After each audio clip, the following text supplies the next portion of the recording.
All right, everyone, welcome back to another Geopolitical Futures podcast. I'm sitting here in George Friedman's dining room, and we're going to talk a little bit about the world because George hasn't been on in a while. And we're just going to go around the world and talk. So, George, I'm pretty sure the first thing on your mind is the Middle East, right? Well, it's not the first thing in my mind, but at the moment it has to be. No, I mean, the Middle East has become extraordinarily different than it was a year or two ago. The Iranians had spread kind of covertly through Iraq, Lebanon, Syria, Yemen. And now a new coalition is formed, kind of a very strange coalition. The Israelis, the Saudis, the Emirates. I have heard that Oman is cooperating. It's not a treaty organization. They're not going to have meetings, but they're working. They have a common interest in pushing back the Iranians. And this is a very powerful force against the Iranians. So the Iranians now have a set of problems.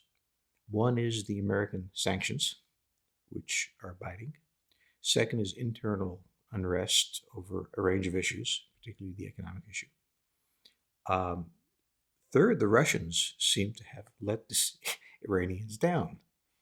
The interesting thing that I took away from this recent incident with the Russian aircraft shootdown was not whether or not the Israelis were using the plane to kind of screen their attack, but the Russians complained that you didn't give us enough warning that you were coming in, which suddenly hits everybody that Israeli airstrikes are warning the Russians that we're passing through. And it doesn't appear that the Russians are warning the Iranians that they're coming in because the Iranians don't seem to be ready for it. And the Israelis wouldn't come through if they detected that. So in the Syrian situation, you've got something really, very odd in this whole discussion that everybody's kind of missing, which is that obviously Israel and Russia had a deal that Israel could use their airspace to bomb Iran. Just let us know you're coming. Yeah, but now Russia's talking about giving S-300s to the Syrians, which goes against that kind of airspace deal you're talking about. Well, obviously they, after the shootdown, they don't want to blame the Syrian government, which is supposed to be their patron. They're patrons of this government. They wanted the Israelis to be blamed. The Israelis didn't want to be blamed. They didn't want to fall on their sword. They took some sort of evidence to Moscow. They said they had a great meeting. The Russians announced it was a terrible meeting. So one of the things we really have to ask is, okay, the civil war is sort of over. There's issues in the east of what's going to happen, but still Assad has survived. He has a substantial, battle-hardened, experienced military force. The Russians have significant force, but not that much. The Iranians obviously support the Syrians. These Iranians have got to be upset at the Russians. Syria has to be furious at the Russians for making this deal with Turkey. And in fact, the Syrians have said they're furious, pretty much made it clear. So now the Russians have a problem. How tenable is their position in Syria right now with Iran and Syria hostile or moving that direction? So the least they could do is give them an S-300 that would not threaten them, but threaten the Israelis. And what the Russians also know is the Israelis pretty much know how to take out that S-300 if they want to.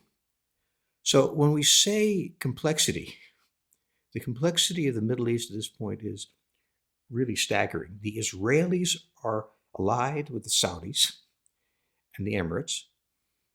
They are pressing against the Iranians at every corner they can. The U.S. has sanctions on Iran that is raising world oil prices. The president is demanding that prices go down somehow. The American oil companies must be delighted to see oil prices rising. Everywhere you look in the world, there's the kind of complexity you see, not when there's a fantastic change in the global order taking place, but when in the Middle East, you suddenly are seeing a fundamental shift in what it looks like.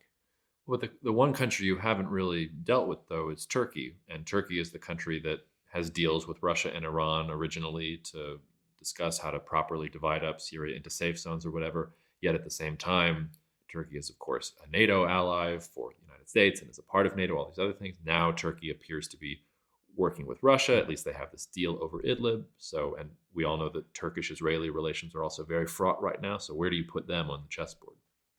Well, if you've ever been to the Grand Bazaar in Istanbul, you know that once you walk into a stall, you're not leaving.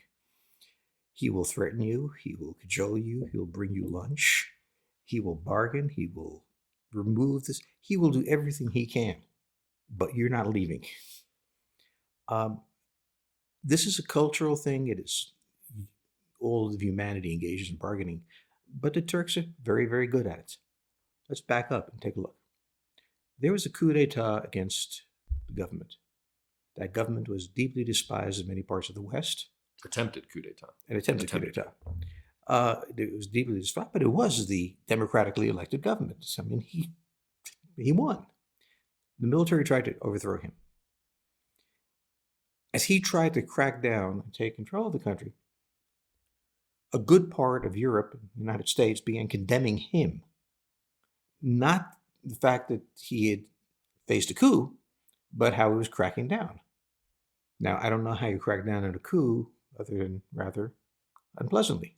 Well, he did. His view of the West was, with friends like this, I don't need enemies. In this context of this, he turned to the Russians. It was hard because there were various shoot downs of aircraft and various. It's not a comfortable relationship.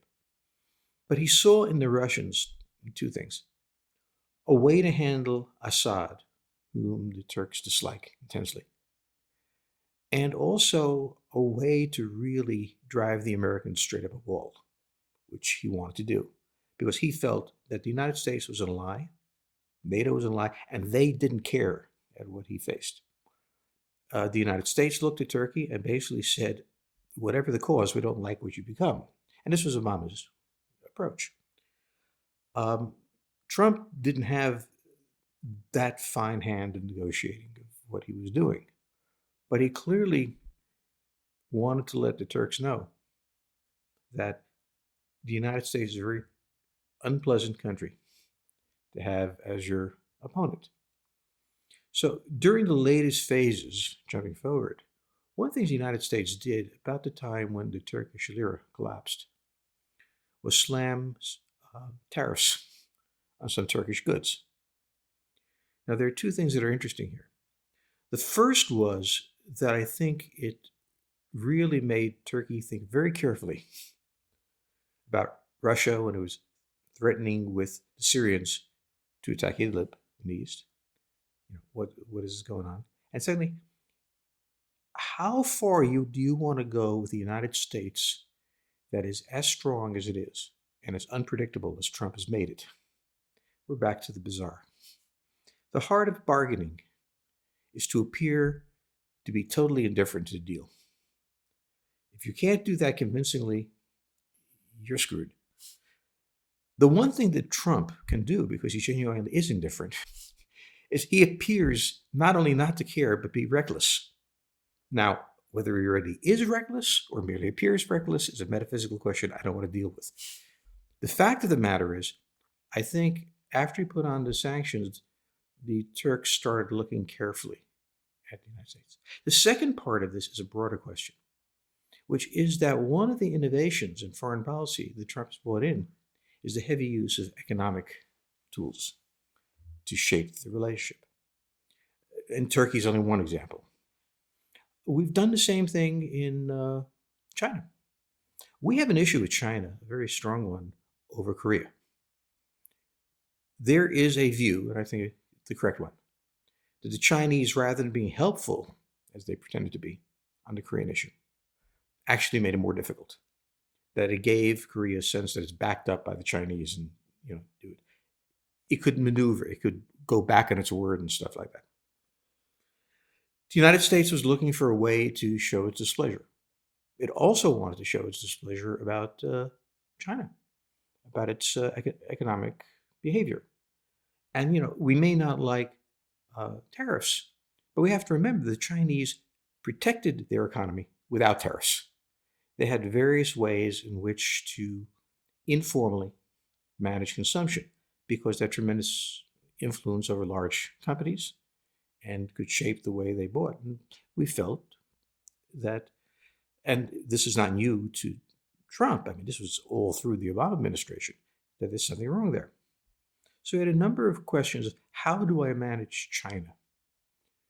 In the Obama administration, we would have a high-level team fly to Beijing, have an excellent meal, get assurances, and go home.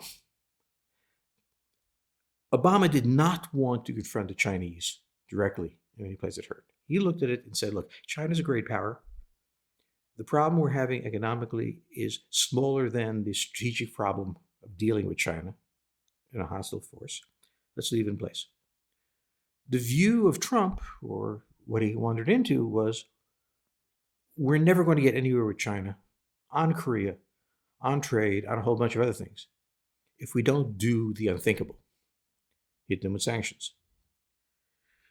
We see the same thing in Iran, with tariffs, I should say, on China. We see sanctions. So under the Obama administration, there was the use of sanctions against Russia. And Iran. And Iran. But we have really reduced the direct military involvement in most places. Not the potential to involve ourselves. But for example, in the Middle East, we still have a presence, but nothing like 10 years ago. Yes, nothing like 10 years ago, but this is one area where you and I might disagree a little bit, because when Trump says that he wants a permanent presence in Syria last month, I take that somewhat seriously. I take the U.S. supporting the Saudi Emirati war in Yemen and providing targets for them to hit and selling them all kinds of weapons as part of U.S. involvement in the Middle East that isn't going away anytime soon. Well, how dare you disagree with me? How dare I? We will. I'll go put a bucket over my head, and y'all can just listen to George. Okay. So let's take a look at this. We provide targets for other people to hit. We have a presence in Syria, but not particularly large. Not yet. Well, we can only speak of what is. But the point I'm making here is that if you're going to be a power as large as the United States with global interests, you cannot be constantly sending multi-divisional forces into combat. You have to have a more subtle approach. Both the British and the Roman Empire used local leaders, monarchs in the Roman case, Maharajas in the British case, to be their allies and carry out the hard work of holding together. And the British and Romans would send their legions in extremis, but mostly would send good advice. The United States doesn't have the structure of an empire, but it has a global presence. And whenever I travel in the world, no matter what country I go to, the question is, what are the Americans going to do? And increasingly the answer, I think, has to be not much, which is your problem is not our problem. And to the extent it's our problem, we'd like you to take care of it. Yeah, although, this takes us back to the China point, and I think your point is very good, but you were talking about the Obama administration. The Obama administration didn't like the situation with China any more than the Trump administration did. You were right that they didn't want to confront the Chinese directly. What they wanted to do was the TPP. They thought the Trans-Pacific Partnership was going to ally a group of nations and standards and norms and rules and things like that, and they were going to use that to try and box China in. The Trump administration doesn't have any use for the TPP. They pulled out of it as soon as they got in. They want to go straight with tariffs. I think one of the things that people worry about when it comes to U.S. power, though, is, and how does this work in the context of something that functions like an empire? Who are your allies in a situation where you're talking with the Japanese about tariffs right now, too? A lot of your partners that you've historically worked with are also target of the same sanctions that go against a Turkey or China or Iran sometimes. Well, I think this is where we're in a transitional phase. The alliances that were formed after World War II and took us through the Cold War are not necessarily working well, are not necessarily what the United States needs. One of the problems of those alliances is non-selectivity. When Trump condemned the fact that Montenegro is now part of NATO, there was a point to be made, which is, one, Montenegro is in the most unstable region of Europe. 2, it is really possible that Article 5, compelling us to go in, will be invoked. And the Europeans aren't in a position to do that. That if Montenegro has to be defended, it's ours to do. And then the question becomes, is this something that matters to us sufficiently to be obligated in this way? So I think Trump ought to answer that the question is not do we have allies, but who they are and what these alliances mean. So the problem here is a perfect example is NATO. NATO is a military alliance. To have to be a military alliance, you have to have militaries. Most of these countries don't have effective militaries. Yes, they can send a symbolic force, but they're not going to stand shoulder to shoulder with us in the issues that we have to face in Korea, for example. So the Europeans want NATO to be an absolute foundation of America's commitment to Europe. Well, the United States looks at this and says, this is a fundamental commitment to a liability in Europe. That first, we don't know who's going to attack them. And secondly, if they are attacked, we are responsible for their defense. So I think with or without Trump, with or without that, the 70-year-old global alliance structure is being redefined. The Europeans have redefined it by taking away the military component of NATO. And that's a redefinition. So you look at TPP, you're going to have the same economic relationship with Cambodia as you have with Australia. I mean, you are really imposing a one-size-fits-all. One of the things we've learned since 2008 is the dangers of interdependence. The more you export, the less your customer can buy, the more trouble you're in. The more there's a financial crisis and it's utterly connected to banks all over the world, the more everybody goes down. The assumption was that the greater the interdependence, the greater the security. Well, that after 2008 became a question. That after World War I became a question. People were saying around World War I that there was too much interdependence and that was going to prevent a global war. And it seemed we didn't learn the lesson. Well, before World War I, Germany and France, their economies were absolutely intertwined. And there was an argument by a guy called Norman Angel, who later won the Nobel Prize, that war was impossible because the effects effectively on the bond market, if you want, not to trivialize it, would have been so massive that they couldn't possibly have the war. Well, they did have the war. So interdependence is a tool to be used with care, in the same way that I think care has to be taken in the Middle East as to where you're going to go. And it also means that you are not committed for life to a given policy or a given relationship. I mean, we live in a world where people marry 4 times. Surely a nation state has the ability to move from one to another if it needs to. I guess that's true, but a defense treaty is perhaps more legitimate than a marriage in these days. But who are U.S. allies now then? Like what is the short list of real U.S. allies that the U.S. has legitimate interests with that it will partner with? You have to first ask the question, what is America's strategic needs? It has to deal with Korea. It's dealing with China in a certain way. It's worried about Russia. So when we go around the world, there are certain countries that are obvious they're our allies. Poland, where the idea of Fort Trump coming out. But, I mean, that was a joke, I think. I hope.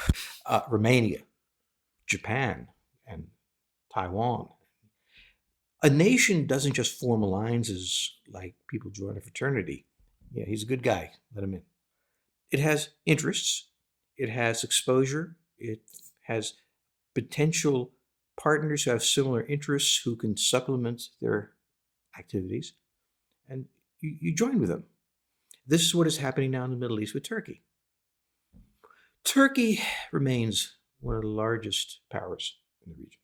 Militarily, economically, as badly as it is important. It faces Russia historically, and it's a danger to it. It's facing Iran, a Shiite power, and Turkey's a Sunni one. He can't be comfortable. It has a historic relationship with the United States, a relationship that has declined over the years and particularly was hurt during and after the coup d'etat, the attempted coup d'etat. So we are now in the process of gingerly, carefully seeing if we can find an accommodation. This affects domestic politics in Turkey. It affects domestic politics in the United States. It's not a trivial matter, but it has to be carefully done. So we have a common interest. We want Turkey in that alliance with the Israelis, with the Saudis, with the Emirates. I mean, that would be complete.